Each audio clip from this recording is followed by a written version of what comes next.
Good morning, students. Welcome you all in the lecture of mechanical vibrations.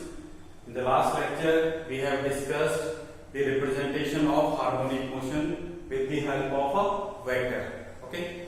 So in this lecture, we will discuss representation of harmonic motion in complex form. Okay. So we can represent harmonic motion with the help of a vector and with the help of a complex number. Okay. So the objective is to represent harmonic motion in complex form to calculate the velocity, acceleration and displacement of that harmonic motion in the form of complex. Okay. So first we will have a complex number. Complex number is having two components, one real and second one imaginary. Okay. So we are having a complex number x is equal to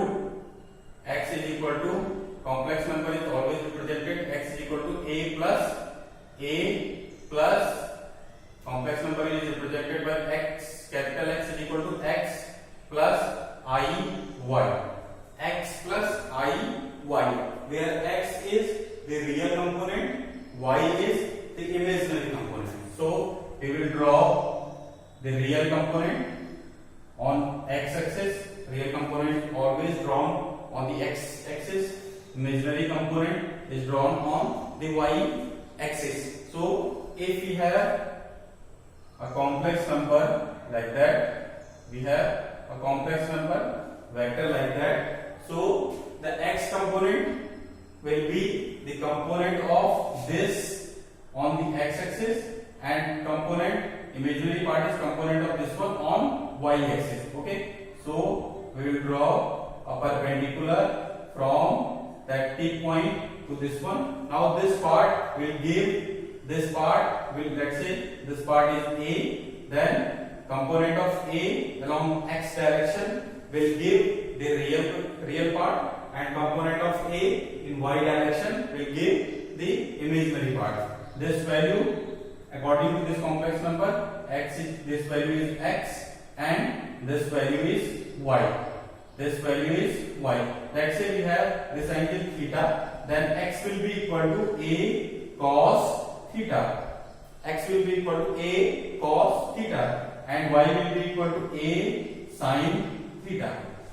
X will be equal to a cos theta and y will be equal to a sin theta. Okay.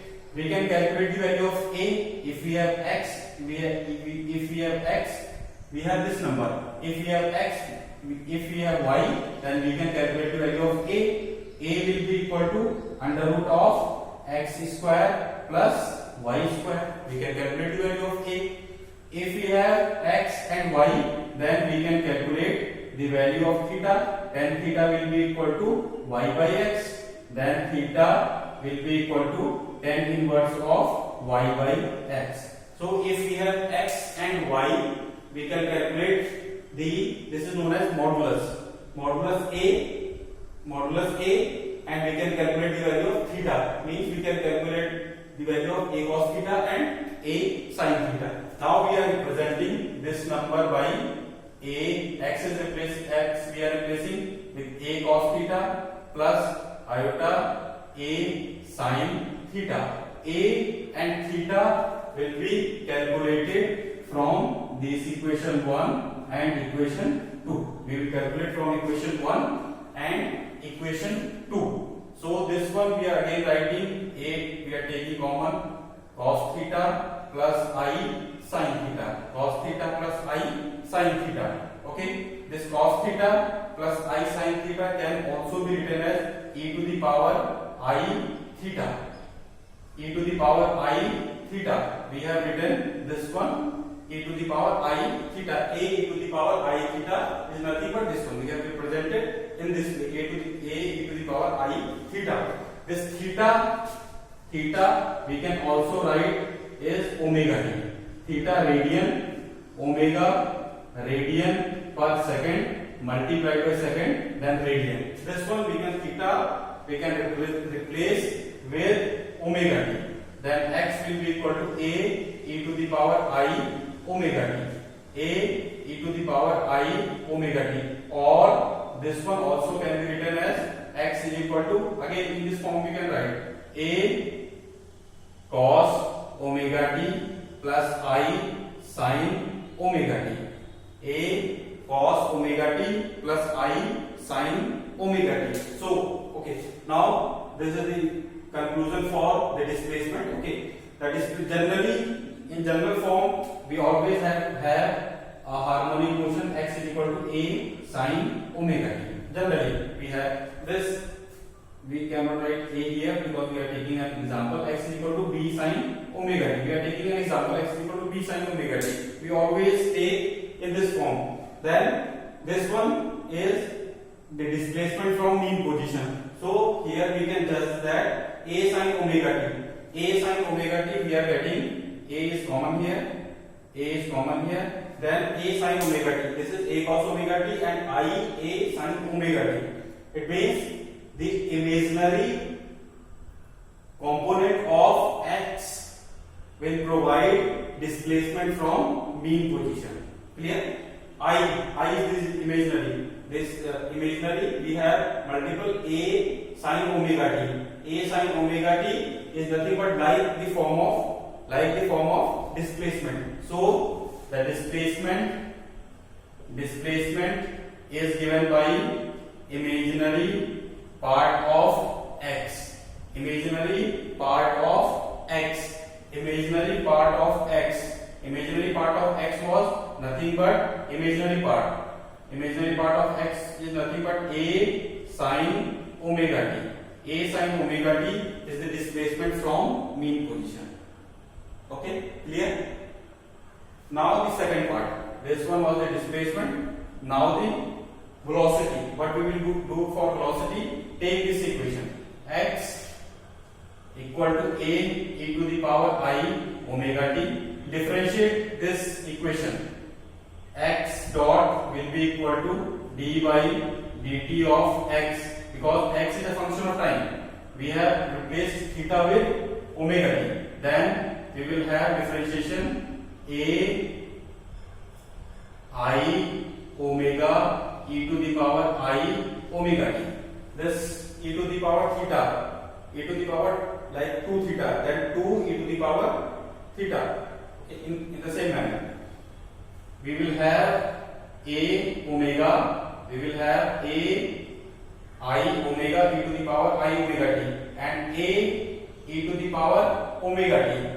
A e to the power we can write this one I omega a I omega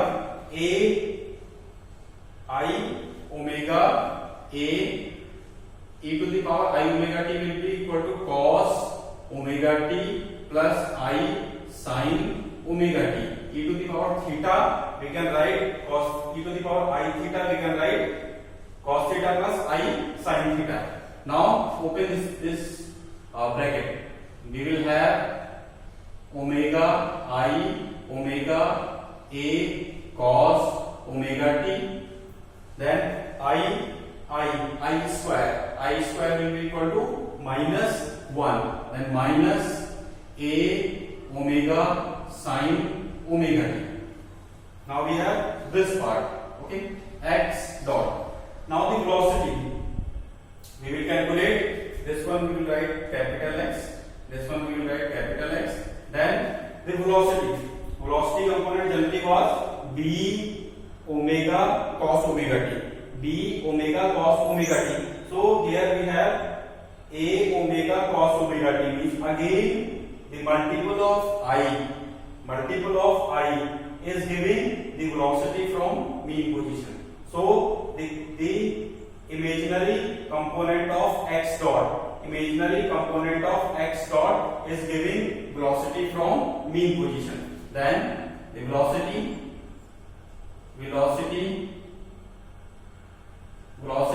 is given by the imaginary component of x dot. Imaginary component was this one.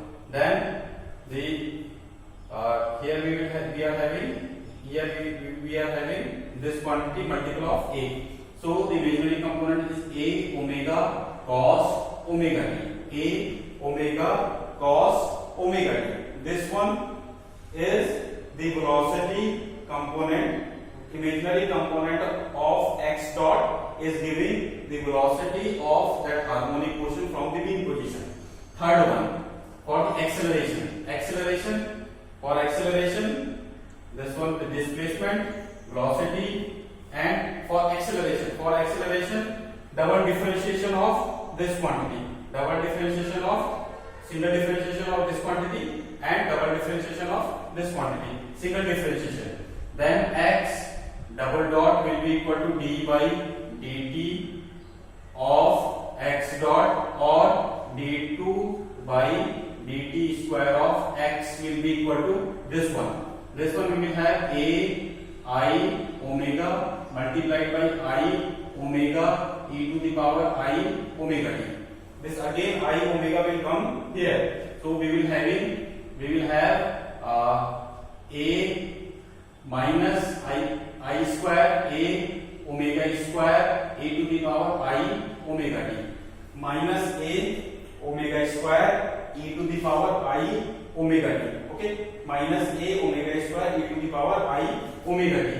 This one we can write a minus a e to the power I omega t. Again open this one, a omega square e to the power cos omega t plus I sin omega t.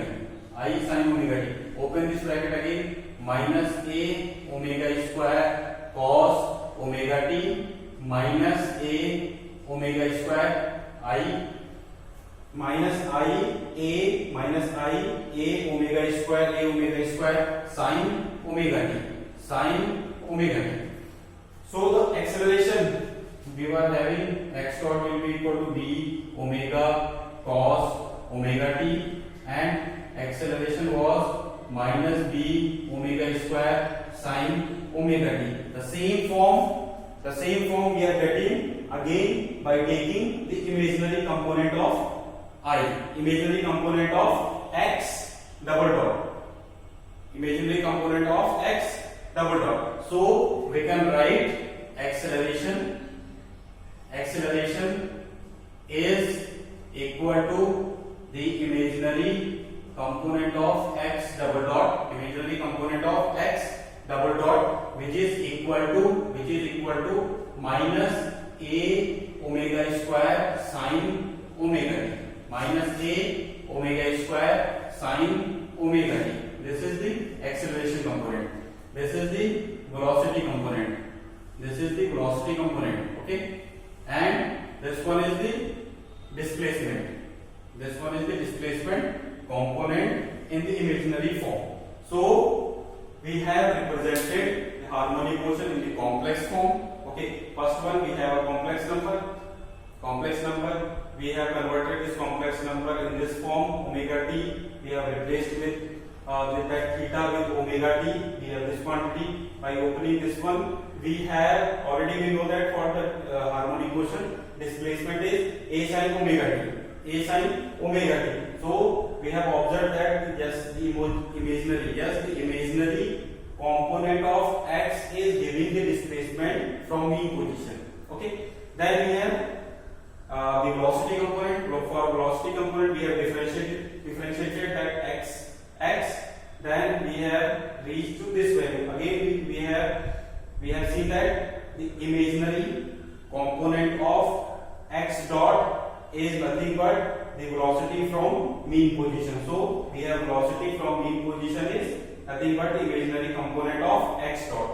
Then the acceleration, the single differentiation of velocity and double differentiation of displacement, same. Then double differentiation of x and single differentiation of x dot. Then we have again differentiated this one. Again we have observed that the acceleration is nothing but the component of I.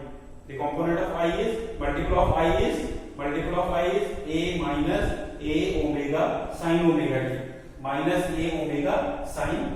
t. So this is the way how we are going to calculate the displacement, velocity and acceleration. Okay, so in this part we have this one. In first method we have represented harmonic motion with the help of vector, and second one representation means to calculate the velocity, acceleration and displacement, then we have represented complex number, we have represented harmonic motion in the complex form also. Okay, so this is it for today. Tomorrow in the next lectures we will discuss the addition of a very interesting topic, the addition of harmonic motion. Okay, addition of harmonic motion means if we have 2 or 3 harmonic motion, what will be the resultant of this harmonic motion? Then we have a very good phenomena which is known as the beat phenomena. Beat phenomena is the result of addition of simple harmonic motions. Okay, that topic we will discuss in the next lecture. Okay, thank you.